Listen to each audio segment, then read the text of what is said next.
30,000 frames per second, it's also beautiful.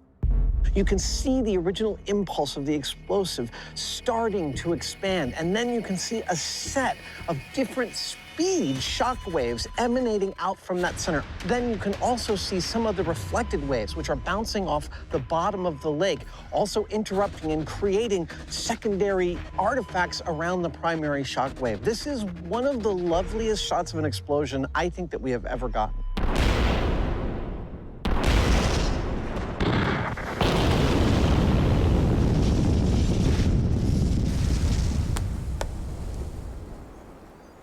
Extraordinary footage. That's 40. But did they get any juice? That's 30. This is actually pretty darn cool. We were afraid when we first saw the explosion go off that we'd lost like most of our fruit. But it turns out it seems that we have lost our 2, 5, and 10-foot bags, which we kind of expected because they're so close to the explosion. We got them from 15. Awesome. But we have 15, 20, 25, 30, and 40. Now it's time to inspect and see just how juicy our bouquets of fruit and vegetables are. The initial signs, oh man, are not great. Okay, I'm just gonna go on a limb and say cucumbers do not like explosives. Searching through the debris, many of the victims are ruptured, but luckily not all. This one's been compromised. There is evidence of tenderization. It's definitely softer. At 40 feet, No, so I'd say that orange is not a fruit juice dispenser. 30, No, no. 25, and 20. Tomatoes, that one's dead. The kind of carnage that can only be yielded by an episode of Mythbusters. But by the time all survivors have been examined, the results are definitive. No, it's the same thing as before. Not juice. Not juice. Tender. Tender, but not juice. So, seems like bigger is not better in this case, huh? No, no. We found at least one thing for which more explosives do not get a better result. But why didn't it scale up? Whoa!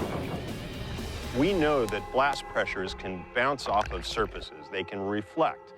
And so that small container caused the blast pressure to go back and forth through the fruit a bunch of times, each time breaking the cell walls a little bit more. So that may actually have been the ideal situation, even though the amount of explosive was very small.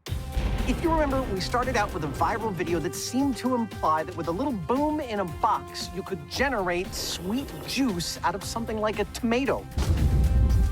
In that scale, we actually succeeded in getting some lovely gulps of juice out of a tomato. Now, it didn't work when we scaled it up, but I have to say, given how well it worked in the scale that the video shows, I think that we're gonna have to call this one plausible.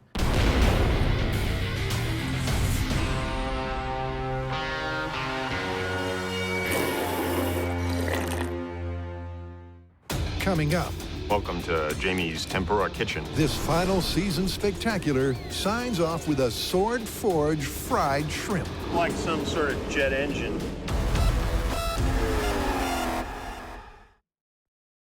To celebrate the final season, this is the Mythbusters number-crunching countdown.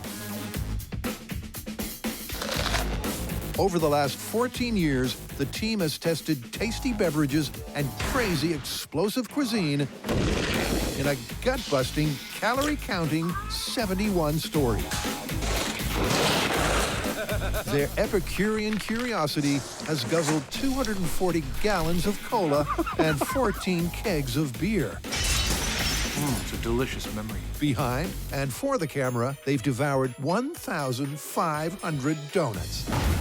On 7 occasions, they've raised the stakes with exploding steak, Very tasty meat. lathed 5 salamis, and imbibed alcohol for science 23 times.